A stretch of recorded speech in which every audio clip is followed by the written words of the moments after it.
So now we've got some excellent crystals and we need to isolate them, so we're going to do a vacuum filtration. So let's make sure that we've got our stuff. We need our filter flask. So a filter flask is just like an Erlenmeyer flask, but it's got an extra little sidearm to be attached to the vacuum hose, which you can see is already attached to the vacuum line in the hood.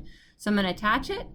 Oh no, it's tipped over. It's really unbalanced. So we want to make sure that we're actually always clamping these down so that they don't tip over and spill all of our precious, precious materials.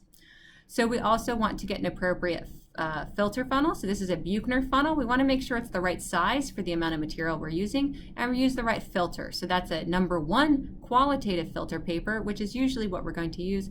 It's the most porous, so we'll get a nice fast flow rate. We want to make sure it actually fits in there nicely too, so we have different sizes for different size funnels. And then before we get started, let's go ahead and turn on our vacuum line. You'll notice that we have the labeled VAC yellow tab knobs down in the lower right hand corner is always going to be the vacuum line. And so we'll go ahead, turn on the vacuum before we add any of our materials. And then to make sure that we get a good seal here, we want everything to be tight, and go ahead and add a little bit of solvent to the filter paper. That'll allow it to get a little bit wet and then suck down onto the funnel itself.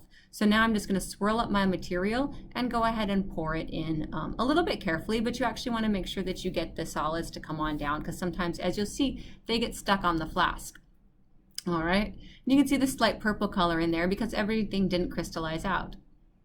Now to get the rest of that solid, I'm actually just going to give this a little tappy tappy tap to just kind of knock it on down.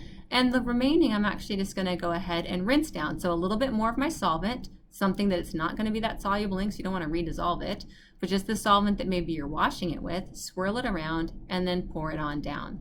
And then it's a good idea to go ahead and use that solvent to just rinse the crystals a few times to clean them off, right? Make sure that you get any contaminants that might be on them off. And then we can let it sit on the vacuum for a second if we want to dry it further.